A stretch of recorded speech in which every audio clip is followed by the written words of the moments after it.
making disciples, transforming lives. Di ibadah ini saya khusus bicara, ini sebetulnya khotbah pengembalaan. Saudara, ini adalah menurut saya kita semua akan diuji di area ini. Dan kita semua perlu tahu, saya memberikan judul bagaimana kita bisa memulihkan hubungan yang rusak. Saudara, kita hidup di dunia yang berdosa. Orang-orang di sekitar kita sangat mungkin akan membohongi kita, mengecewakan kita, melukai kita, saudara. Kita ini hidup di tengah-tengah orang-orang yang punya kepentingan yang berbeda, punya kebutuhan yang berbeda, dan tidak sedikit kita ini terlibat konflik dengan orang lain. Itu sebabnya orang Kristen, anak Tuhan, harus tahu bagaimana caranya kita ini punya keterampilan untuk kita memulihkan hubungan yang rusak. Karena kalau kita nggak menguasai keterampilan ini, kita nggak menangkap hikmat Tuhan di area ini, maka hidup kita ini akan sengsara. Karena mustahil Anda bahagia kalau Anda punya kualitas hubungan itu buruk sama orang lain. Tidak peduli sesukses apa saudara, tidak peduli sekaya apa saudara, tapi kalau Anda itu punya hubungan rusak sama anak-anak, pernikahan hubungannya rusak, saudara, Anda putus hubungan dengan keluarga inti atau keluarga dekat, orang tua sama anak, misan, mustahil Anda bahagia. Saudara, bahkan ada penelitian Bapak Ibu, di Amerika di tahun 1938, penelitiannya itu berlangsung bahkan sampai 80 tahun kemudian. Dari umur 19 diteliti, saudara, secara berkala itu diwawancara, kurang lebih ada 700 sekian orang itu diwawancara. Saudara, tujuan penelitiannya adalah untuk menemukan apakah ada hubungan atau korelasi antara kualitas hubungan seseorang dengan yang namanya kebahagiaan. Ternyata terbukti, saudara. Kualitas hubungan seseorang dengan sesamanya itu sangat menentukan kualitas hidup seseorang. Dikatakan orang yang punya hubungan-hubungan yang buruk sama orang lain, mereka cenderung tidak bahagia, tidak sehat, dan gampang jadi pelupa. Jadi kalau saudara itu mau bahagia, mau sehat, dan saudara mau punya daya ingat yang tinggi, saudara harus punya hubungan yang sehat sama orang lain. Katakan aman, amin. Saudara, aman. Saudara, nah itulah sebabnya kita ini harus tahu panggilan kita. Panggilan kita sebagai anak Tuhan. Mari kita buka sama-sama Matius 5 ayat 9. Dikatakan begini saudara. Berbahagialah orang yang membawa damai. Karena mereka akan disebut anak-anak Allah. Kata membawa damai di sini ada beberapa terjemahan itu menerjemahkan. Satu terjemahan mengatakan berbahagialah mereka yang mengusahakan perdamaian. Terjemahan yang lain mengatakan betapa bahagianya orang yang bekerja membawa damai. Satu terjemahan yang lain mengatakan berbahagialah orang yang membawa damai di antara sesama atau di antara manusia. Versi terjemahan bahasa Inggrisnya, New King James pakai kata peacemaker. Orang yang menciptakan perdamaian. Perhatikan, Alkitab gak mengatakan berbahagialah orang yang suka damai. Karena pada dasarnya kita semua itu suka damai. Kita gak suka kita dalam kondisi stres. Tapi yang dimaksud Alkitab di sini adalah berbahagialah orang yang mengusahakan perdamaian, bekerja membawa damai, bekerja membawa damai di antara manusia. Nah, kalau suka damai itu gampang karena kita semua suka damai. Tapi membawa perdamaian, kadangkala ini sangat sulit, saudara. Kenapa ini sulit, saudara? Karena ini butuh effort, ini butuh kerendahan hati, ini butuh usaha. Halo, amin. Nah, apa yang bukan pembawa damai? Saudara, yang bukan pembawa damai adalah menghindari konflik. Beberapa orang itu menyamakan pembawa damai dengan menghindari konflik. Kita tahu nih, kita ada masalah dengan seseorang. tapi kita berpura-pura seolah-olah tidak ada masalah. Kita membersihkan kotoran itu kita taruh di bawah karpet. Berpura-pura seolah-olah nggak ada kotoran. Kita lakukan itu karena kita nggak mau menyelesaikan masalah. Itu bukan pembawa damai. Pembawa damai itu juga bukan meredakan ketegangan. Sudah, daripada ribut, gua ajak bicara dia, daripada ribut, sudahlah, kita biarkan aja. Saudara, itu namanya kita meredakan masalah. Kita tidak menyelesaikan konflik yang ada, tapi kita membiarkan itu terus berlarut sambil berkata, kami oke, kami nggak ada problem. Itu bukan pembawa damai, Bapak Ibu. Itu namanya orang yang menghindari konflik. Bukannya menyelesaikannya, menghadapinya, tapi kita mengabaikannya. Bukan itu yang Tuhan maksud. Peacemaker itu adalah kita berupaya mengadakan perdamaian. Yang setuju katakan amin. Saudara, jadi konflik itu harus diselesaikan. Karena kalau konflik tidak diselesaikan, maka itu akan berpengaruh langsung. Ngefek langsung dalam kehidupan Anda. Paling tidak, kalau Anda tidak menyelesaikan konflik, tidak segera selesaikan konflik, ada 3 hal yang Anda akan alami. Yang pertama, saudara, hubungan saudara dengan Tuhan akan terhalang. Saudara, kita nggak bisa benar dengan Tuhan, lalu salah dengan sesama, itu di waktu bersamaan. Karena apa? Yesus sendiri ngomong, saudara, apa yang terpenting sih? Kasihlah Tuhan Allahmu dengan segenap hati, jiwa, akal budi, kekuatanmu. Tapi ada satu perintah yang lain yang sama pentingnya. Kasihlah sesamamu seperti dirimu sendiri. Kalau nggak mungkin engkau bisa mengasihi Tuhan yang tidak bisa lihat, yang tidak bisa Anda lihat, kalau Anda nggak gagal mengasihi orang yang Anda bisa lihat. Ternyata Tuhan itu ingin kita mengasihi Tuhan dengan cara mengasihi sesama. Katakan amin. Saudara, itulah sebabnya saudara nggak bisa benar dengan Tuhan, salah kepada sesama, itu di waktu bersamaan. Vertikal dan horizontal itu bersinggungan. Bapak Ibu. Makanya kalau Anda punya hubungan yang nggak beres dengan sesama, pasti juga terhalang. Makanya Alkitab berkata, saudara, ya kalau engkau nggak ngampuni orang, maka Bapa tidak mengampuni, itu doa Bapa kami. Saudara, makanya kita berdoa, ampunilah kesalahanku seperti Bapa Tuhan mengampuni kita. Yang kedua, efek kedua, kalau Anda nggak selesaikan konflik, Anda nggak bereskan konflik dengan orang, saudara, doamu akan terhalang. Jadi bukan hanya persekutuanmu dengan Tuhan terhalang, tapi doamu juga terhalang. 1 Petrus mengatakan, hai suami-suami, hiduplah bijaksana dengan istri yang merupakan teman pewarismu, supaya doamu tidak terhalang.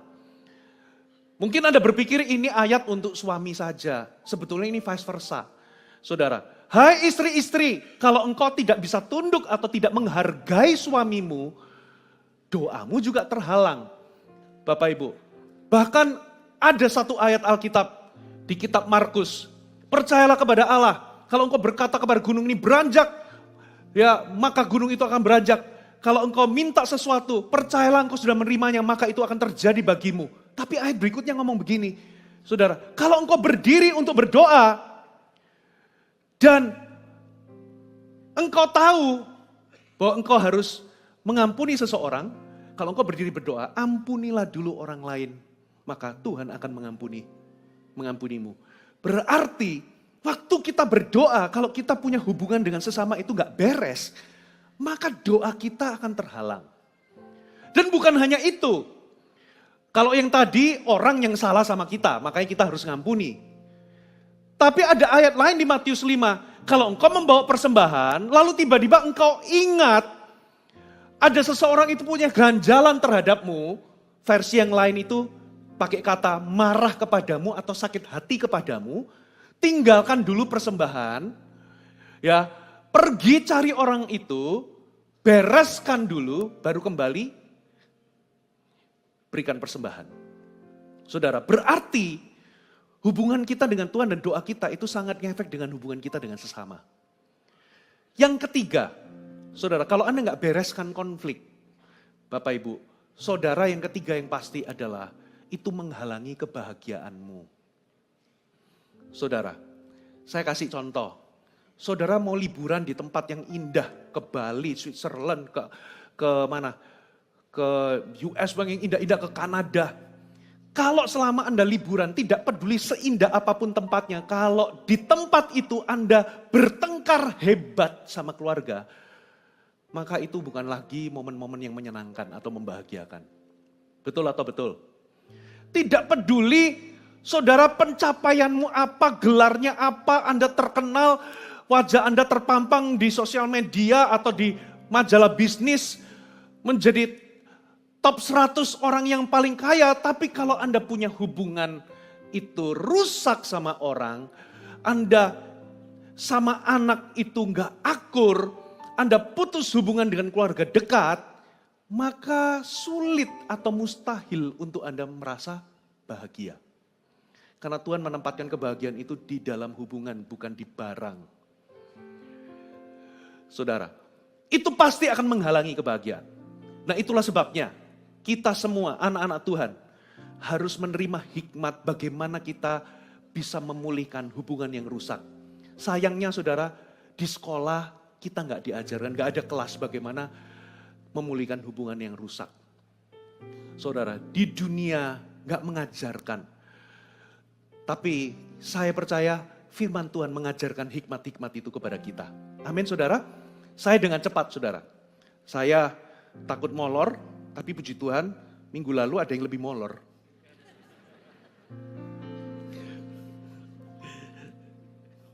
Aman ya. Oke saudara. Bagaimana kita bisa, ini ada 7 poin yang saya bagikan saudara.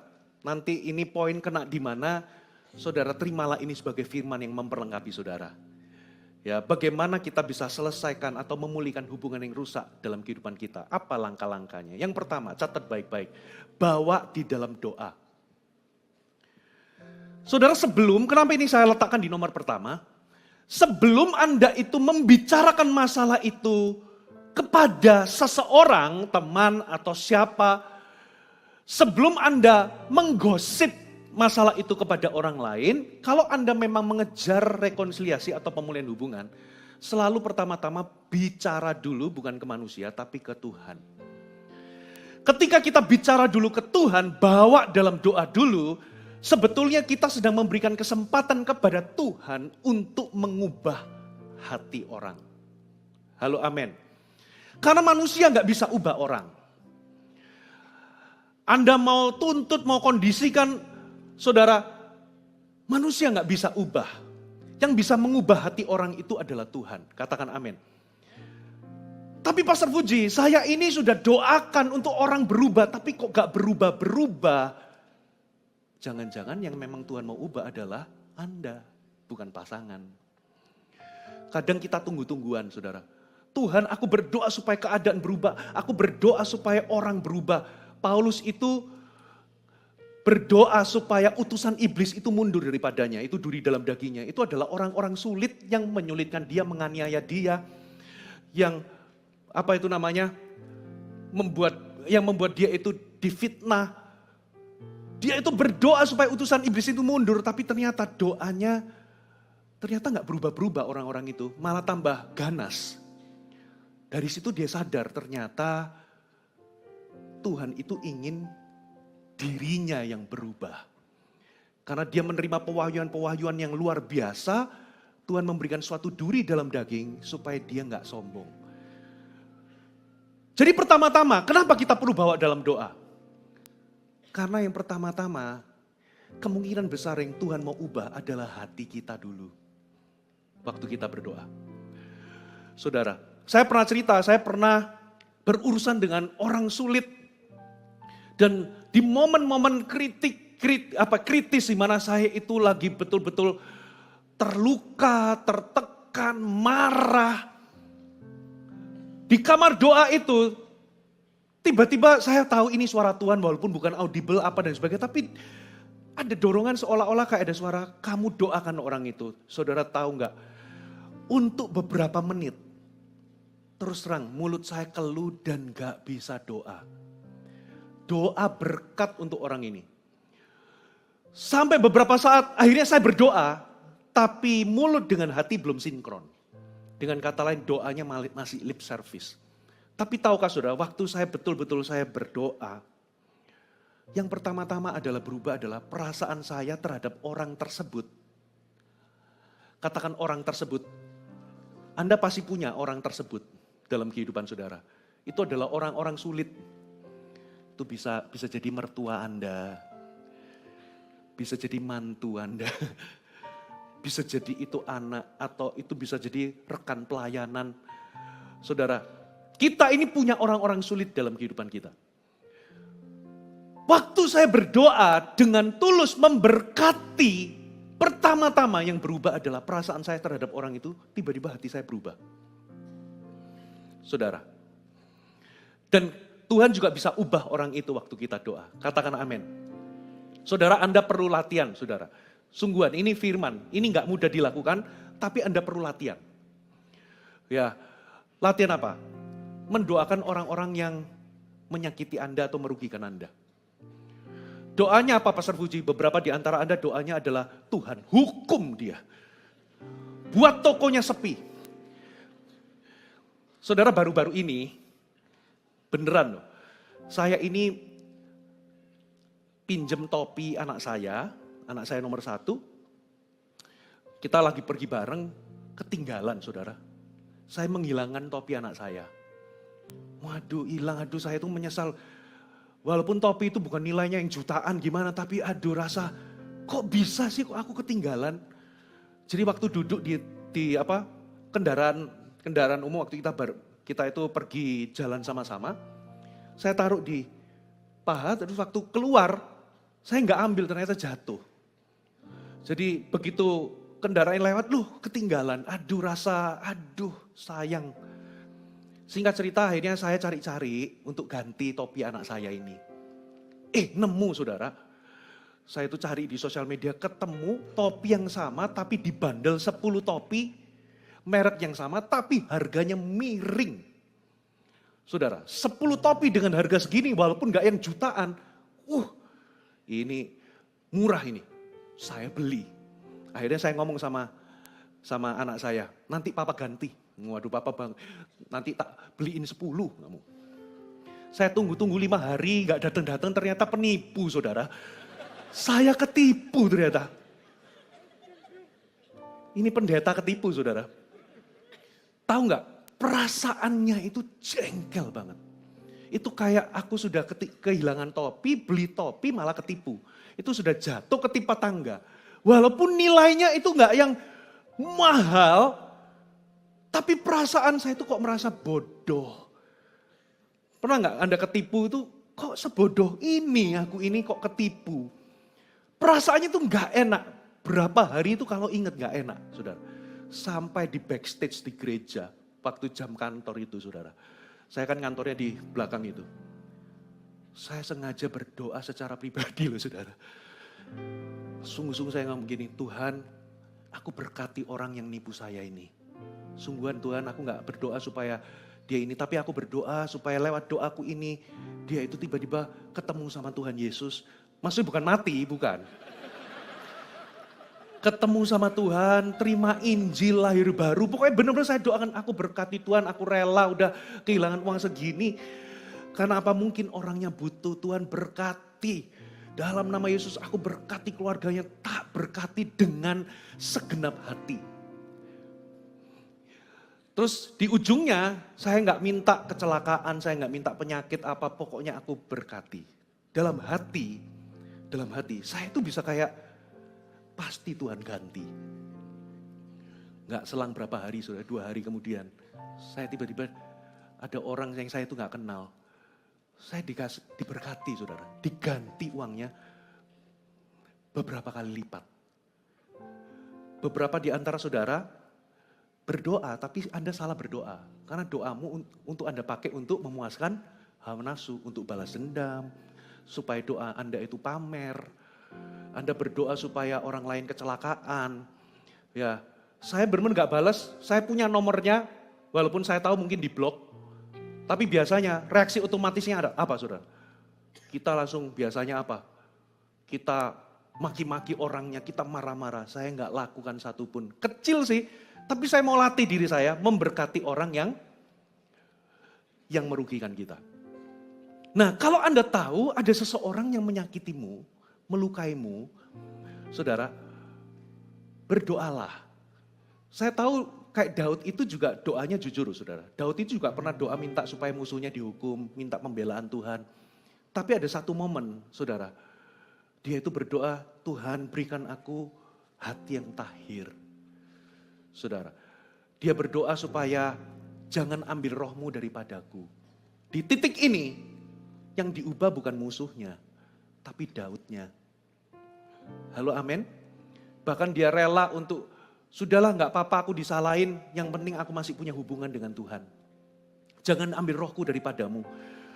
Jadi yang pertama-tama Anda bawa kepada Tuhan, karena saya percaya kalau Anda bawa kepada Tuhan, hatimu bisa diubah, termasuk orang itu juga bisa diubah. Katakan amin. Tapi kita seringkali kan kebalikannya. Kita langsung cari temen, kita gosip, betul nggak? Kamu tahu nggak orang ini? Woi gini. Bawa ke Tuhan dulu. Kalau Anda memang mengejar pemulihan, saudara, bawa ke Tuhan dulu. Yang kedua, saudara, yang kedua. Ambil inisiatif pertama. Tuhan itu di dalam Matius 5 ayat 23, 24, gak usah dibaca. Kalau engkau memberi persembahan, tapi kalau engkau tahu ada ganjalan seseorang terhadapmu, letakkan dulu persembahan. Seolah-olah Tuhan itu memberikan sebuah prioritas. Bahwa pemulihan hubungan itu diutamakan daripada Anda beribadah dulu. Seolah-olah pulihkan dulu, itu kayak nomor 1 dulu, baru engkau mempersembahkan sesuatu di hadapan Tuhan. Dari sini, dari tekanan prioritas ini berarti kita harus memprioritaskan ini. Kita harus mengusahakannya. Bentuknya apa? Selalu ambil langkah pertama, inisiatif pertama. Tapi yang kita lakukan seringkali adalah kalau dia nggak datangi aku dulu, nggak minta maaf dulu, ya sudah. Aku juga nggak bakal minta maaf. Saudara, kenapa kita nggak boleh berpikiran seperti itu? Karena yang bersangkutan pasti juga mikirnya begitu sama kita. Di sebelah sana mikirnya, kalau itu tuh nggak minta maaf, gitu ya, aku nggak bakal ngomong. Akhirnya ujungnya apa? Hubungannya rusak, putus, dan nggak pernah dibereskan. Itu sebabnya siapa, kalau Anda yang menyadari dulu ada sesuatu, saudaralah yang ambil inisiatif pertama. Katakan amin, saudara. Tuhan mau kita mengusahakan. Ambil langkah pertama. Bertindaklah dengan cepat. Gak penting apakah saudara yang salah atau orang lain yang salah. Kalau Anda tahu itu kesadaran dari dirimu, Anda yang maju duluan. Dan saya kasih tips ya. Ya, begitu Anda datang, jangan tiba-tiba langsung datangnya itu melabrak. Tiba-tiba datang, duduk, aku mau bicara, lalu kita beberkan bagaimana orang itu telah menyakiti kita. Saudara, biasanya nggak akan berakhir dengan baik, karena yang sebelah sono juga akan melakukan hal yang sama kepada kita. Saudara, yang ketiga, Anda masih bersama saya, amin? Nah, yang ketiga, selalu akui bagian saudara di dalam konflik. Maksudnya bagaimana? Kalau Anda memang ingin mengejar pemulihan di dalam hubungan atau membereskan,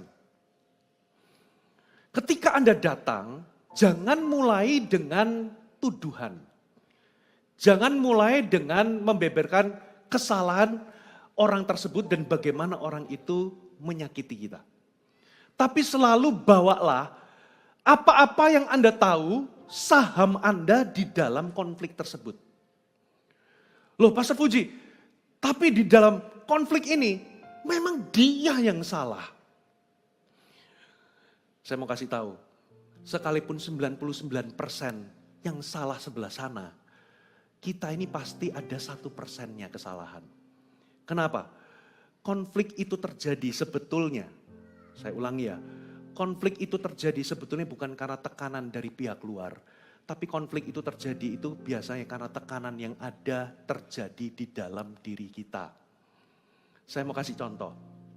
Saudara, kalau hatimu itu penuh dengan damai, saudara damai dengan Tuhan, damai dengan sesama. Kalau hatimu itu penuh dengan Tuhan, bukan keakuan dan keegoisan, ada hal-hal tertentu ketika ada orang ngatain Anda, atau ada orang nyala pahamin Anda, itu gak akan jadi gangguan yang besar bagimu. Tapi, saya pernah ada momen-momen di mana hati saya ini sensitif, saudara. Hal kecil itu bisa jadi gede. Coba perhatikan, waktu hati Anda itu mungkin lagi sensitif, atau saudara nggak lagi penuh, Anda lagi penuh dengan keakuan, saudara hati Anda itu lagi bergejolak, itu hal sepele itu bisa jadi besar. Coba perhatikan, kenapa orang itu gara-gara cuman dipotong jalurnya itu bisa pukul-pukulan sampai sosial media, sampai urusan polisi. Padahal hal kecil, tapi bisa jadi besar. Karena konflik itu sebetulnya bukan tentang konten dari konflik itu. Tapi konflik itu tentang respon. Sometimes yang membuat konflik itu menjadi buruk itu bukan kontennya. Tapi tentang bagaimana kita bereaksi. Betul atau betul? Nah, seringkali jangan-jangan kita yang terlalu sensitif. Jangan-jangan kita yang punya ekspektasi ketinggian sama orang. Suami sama istri kenapa kok sensitif? Karena suami berharap istrinya itu mengerti jalan logika pikiran seorang pria. Itu ekspektasimu ketinggian. Kenapa? Kalau istrimu itu ngerti pikiran seorang pria, logikanya pria 100%, jangan-jangan yang Anda nikahi itu laki-laki. Kadangkala kita punya ekspektasi itu gak realistis. Kenapa ya? Suamiku kok gak bisa ngerti, paham perasaanku. Karena memang, saudara, laki-laki itu dalam tanda kutip tumpul kalau di area itu gak bisa paham kadangkala. Karena kalau ada pria paham 100%, jangan-jangan Anda berhasil mengubah dia jadi wanita.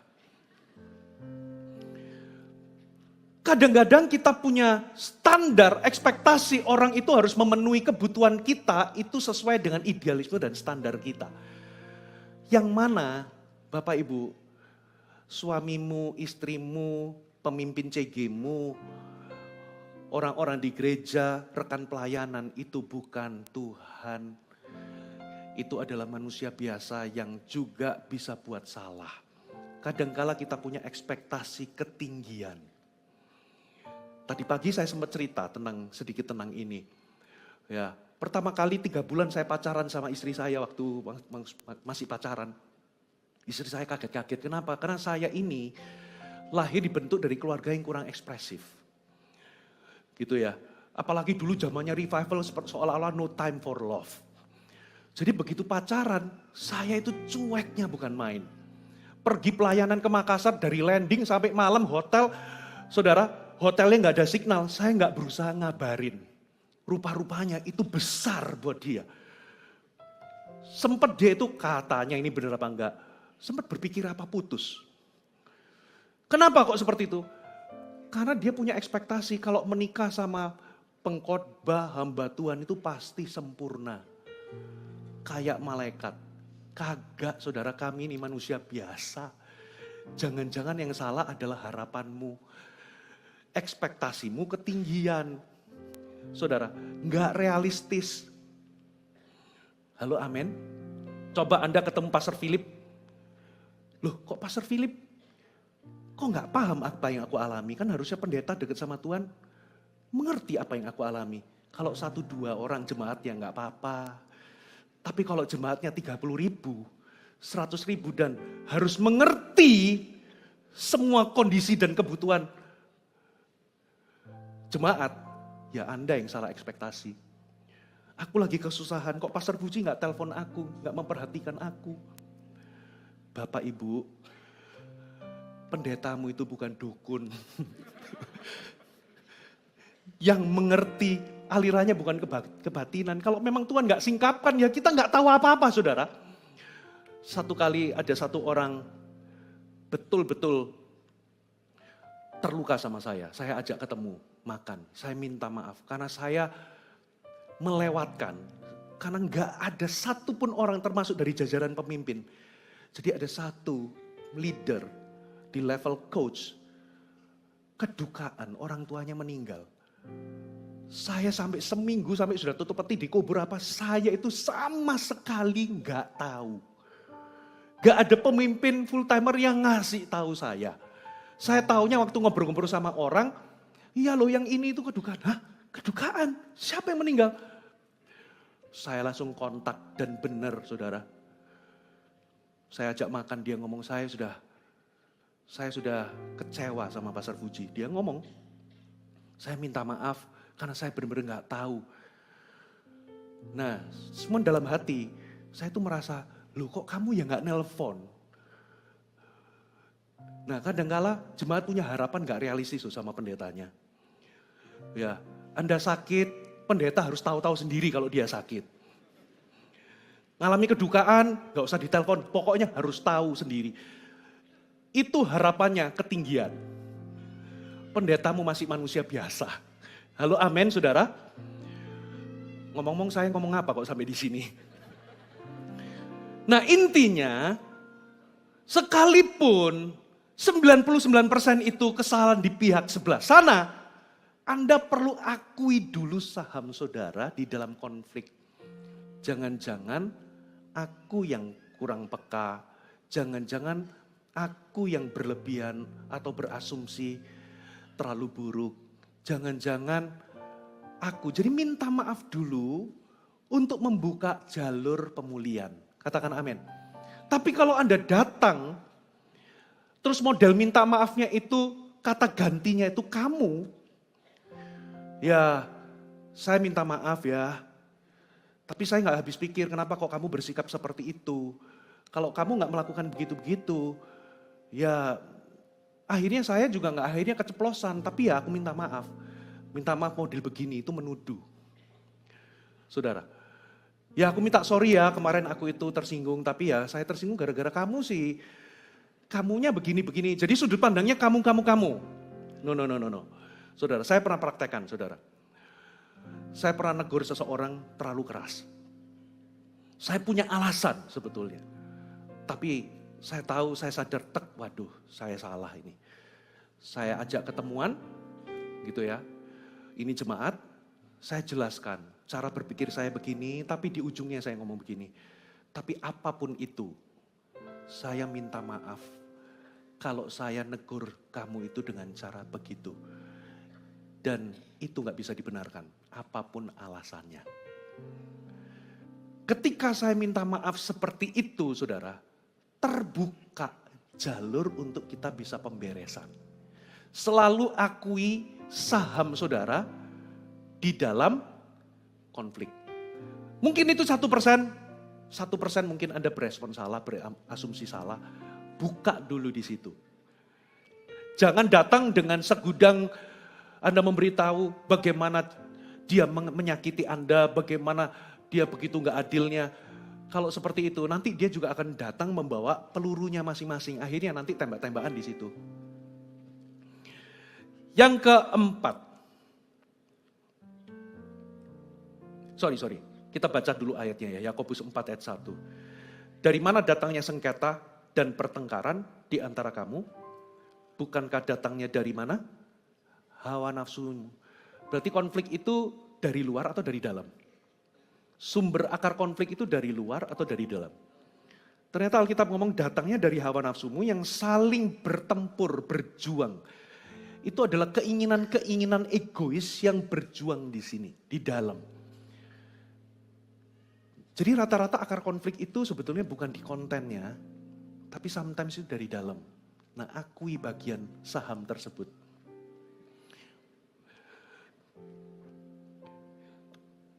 Satu kali saya konseling sama seorang suami, saudara, dia merasa bahwa sumber konflik karena dia itu sudah sama istrinya itu hubungannya rusak, sak.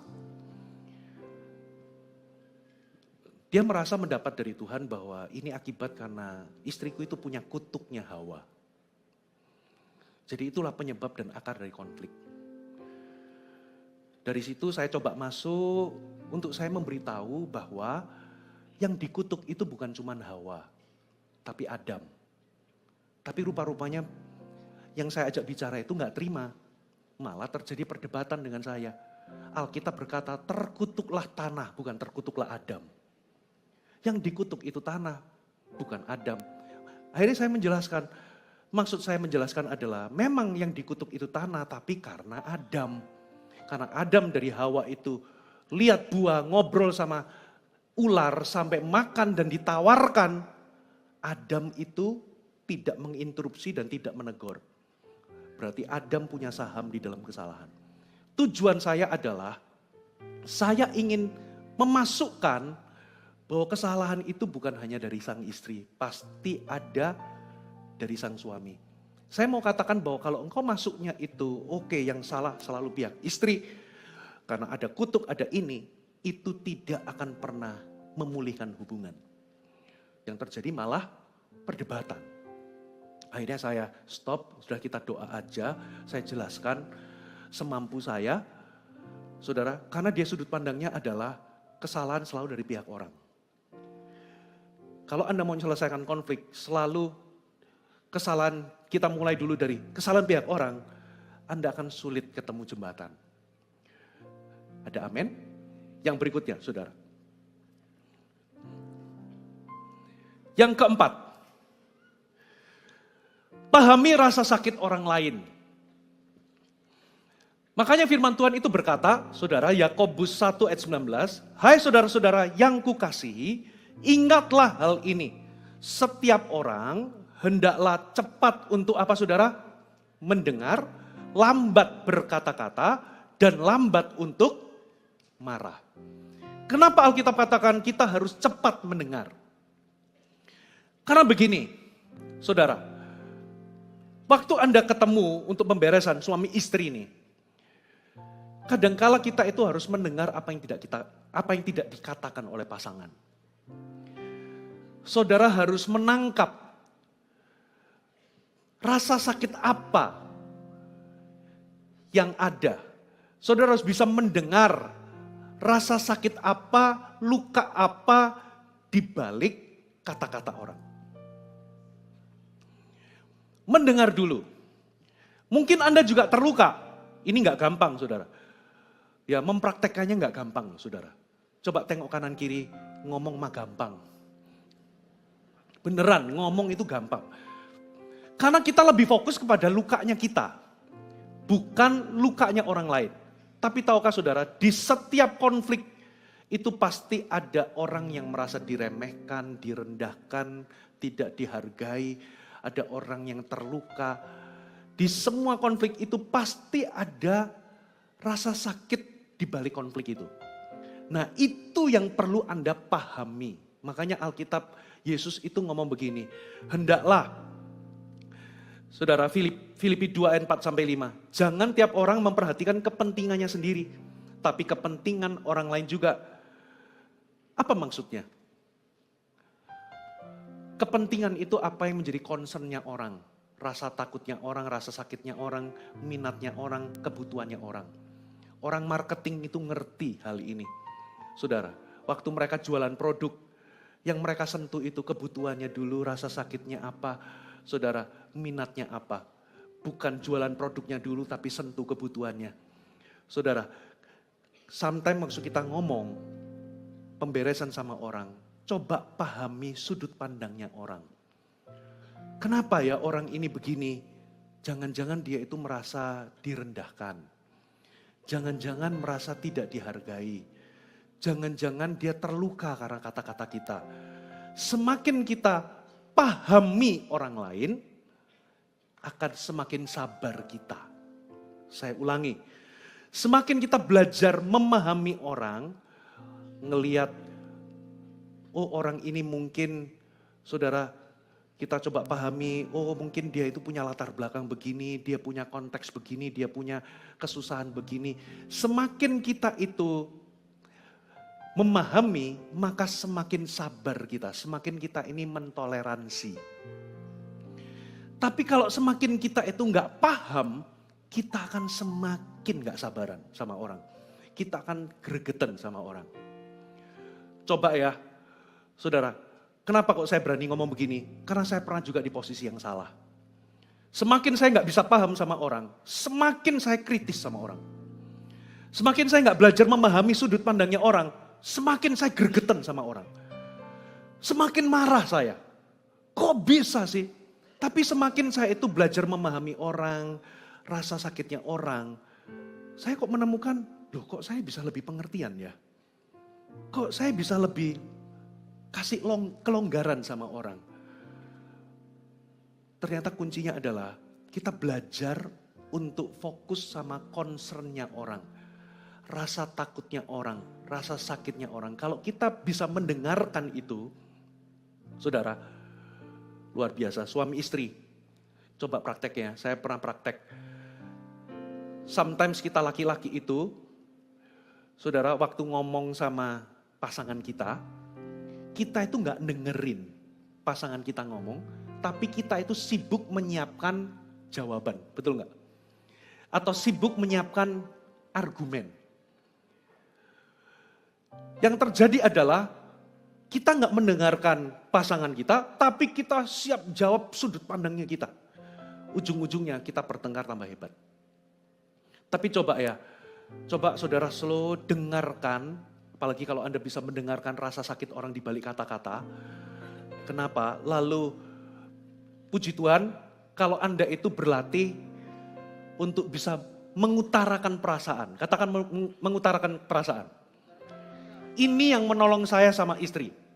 Kami mempraktekkan yang namanya kalimat pasif. Katakan kalimat pasif. Maksudnya gini. Waktu Anda tersinggung, biasanya Anda komunikasikan ke pasangan tapi caranya destruktif. Benar tapi melukai. Gunakan kalimat pasif. Biasanya orang menyemburkan kemarahan, melampiaskan kemarahan, marah-marah. Apalagi ada label negatif gitu kan.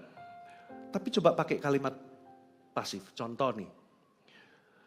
Saya ngomong gini, saya pernah ngomong gini, aku kok merasa, jadi pakai utarakan perasaan saudara. Aku merasa tidak dihargai kalau kamu ambil keputusan tanpa pertimbanganku.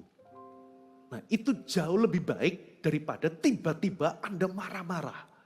Istri nggak tahu aturan, istri begini. Utarakan, Anda itu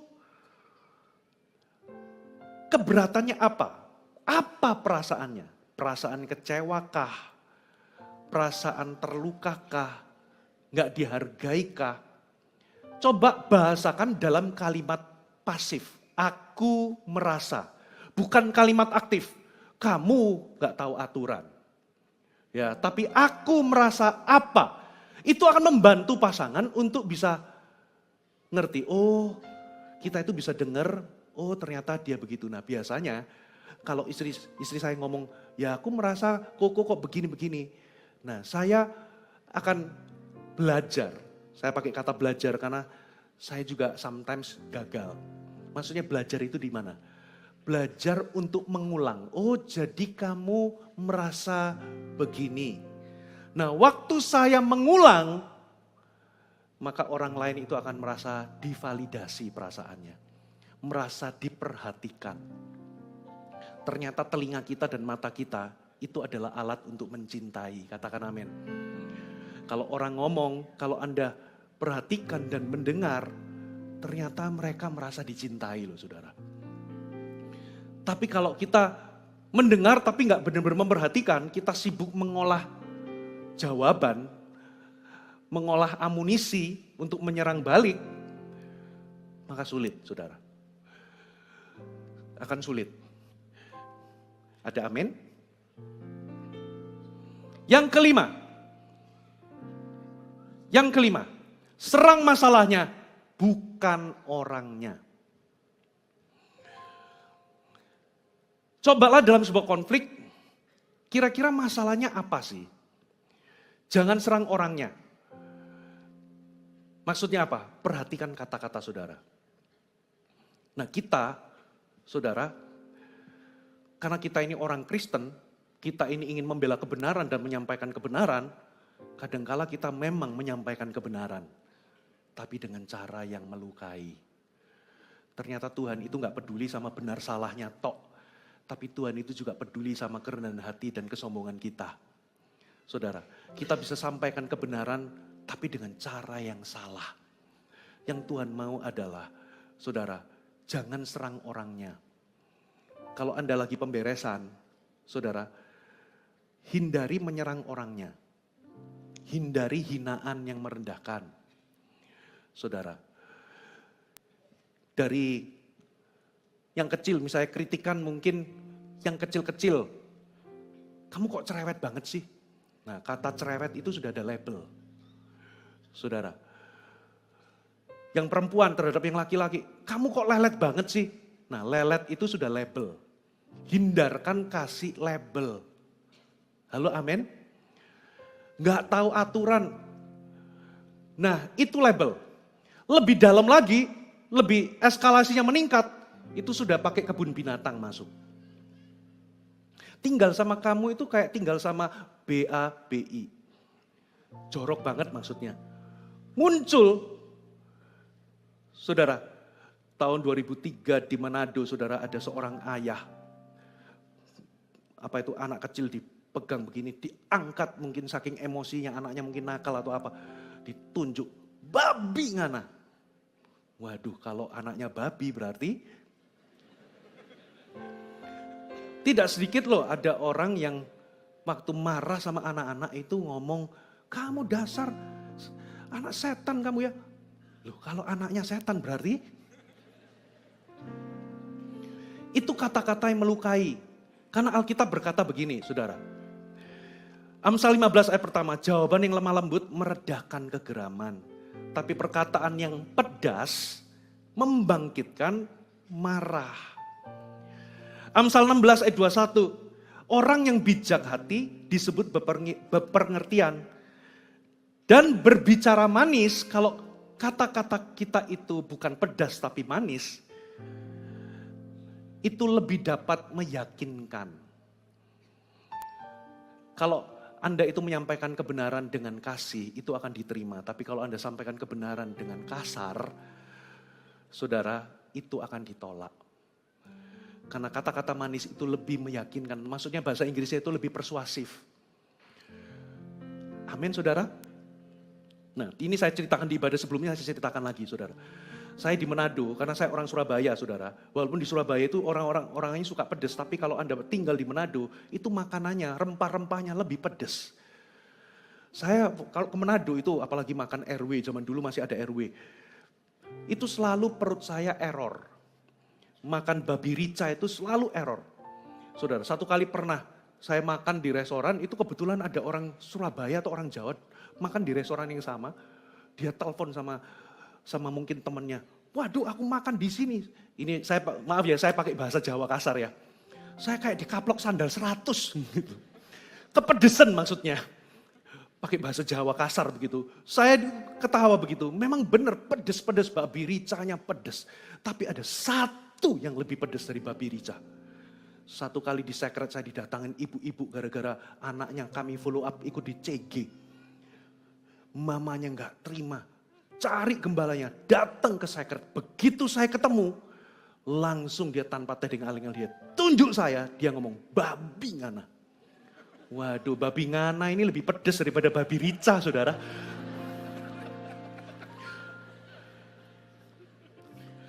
Yang nggak tahu artinya babi ngana, nanti tanya sama Pak Melki.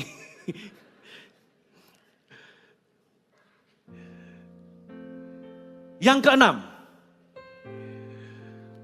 bekerja samalah memperbaiki masalah. Maksudnya bekerja sama itu begini. Ketika Anda konflik sama seseorang, selalu Anda itu harus berada di ground yang sama.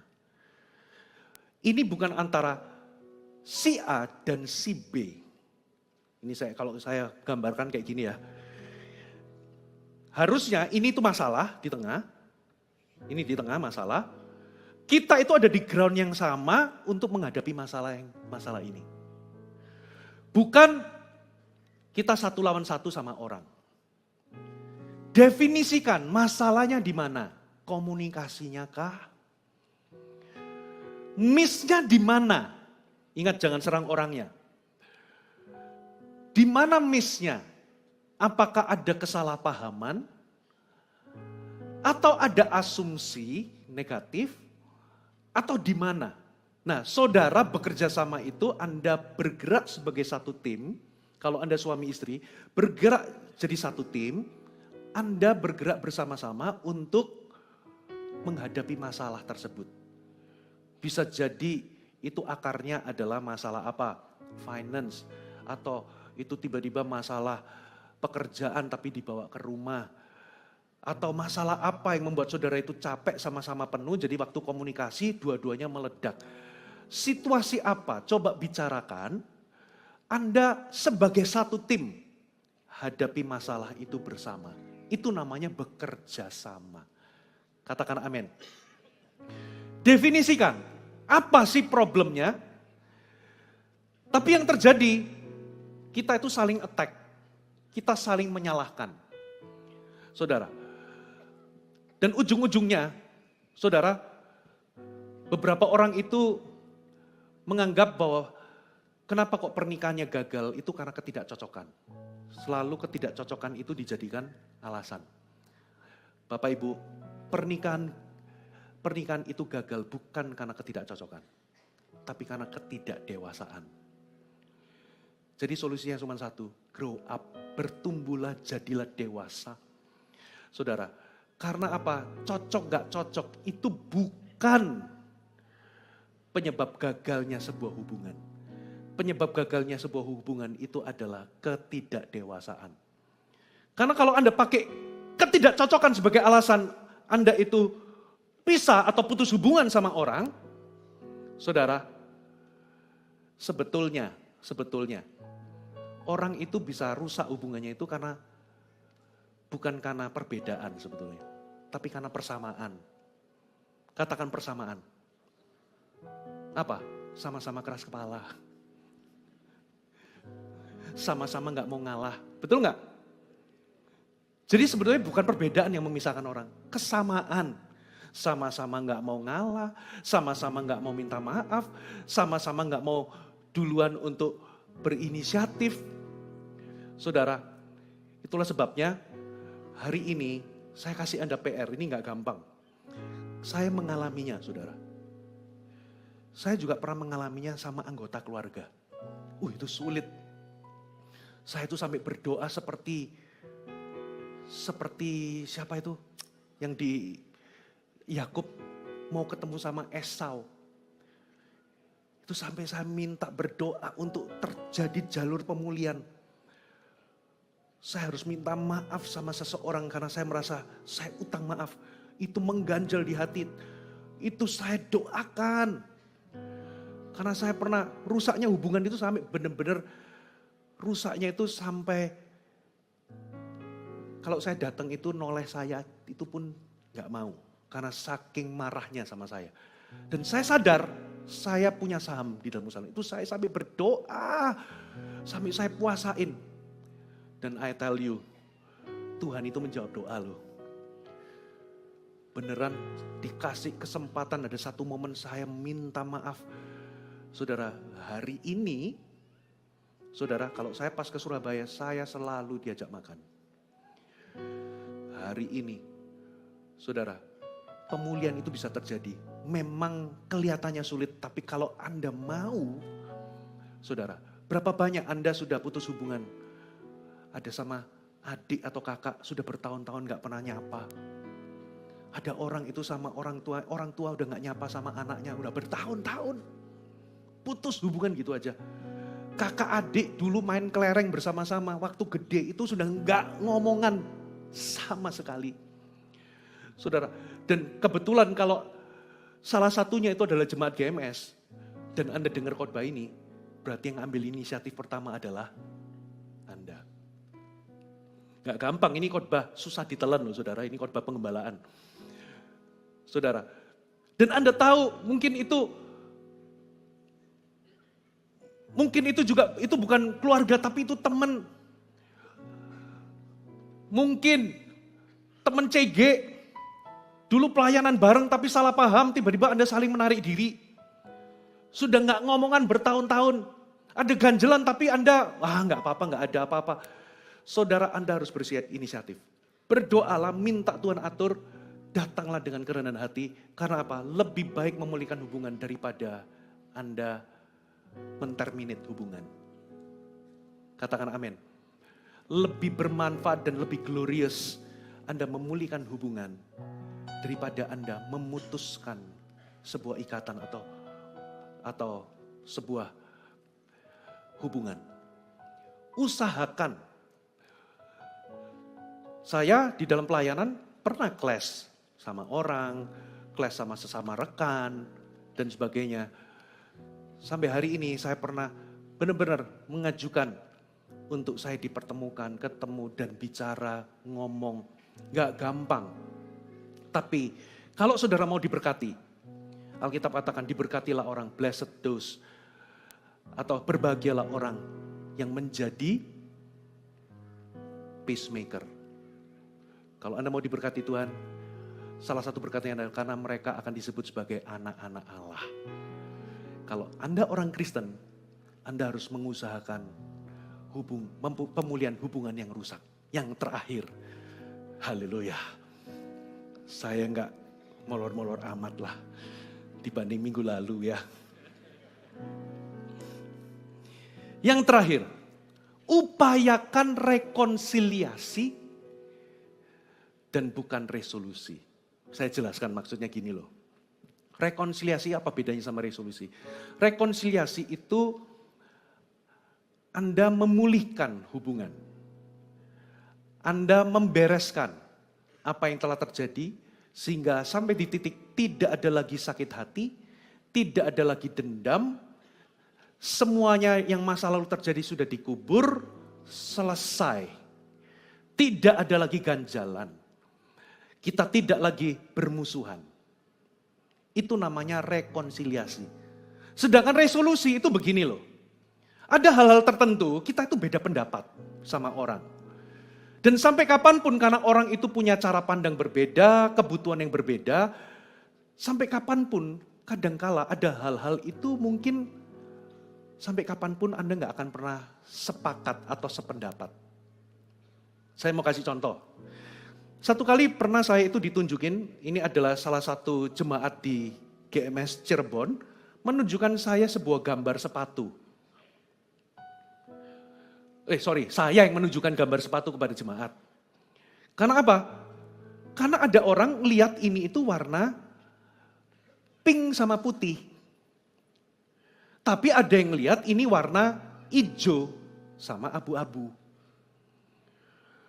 Di komentar-komentarnya ngomong, iya saya lihat putih. Ada yang ngomong ini hijau. Nah saya tes jemaat ini, kamu lihat warna apa?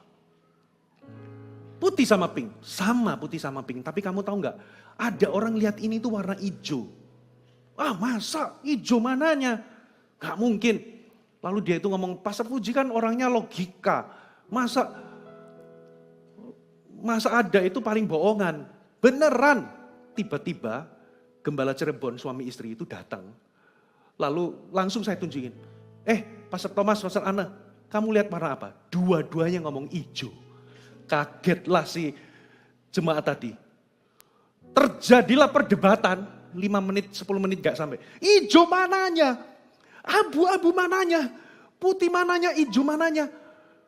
Dengan kata lain, itu kalau kedua belah pihak nggak berhenti dan belajar memahami sudut pandang orang lain, ternyata otak kita itu bisa melihat fakta yang sama, tapi lihat yang lain.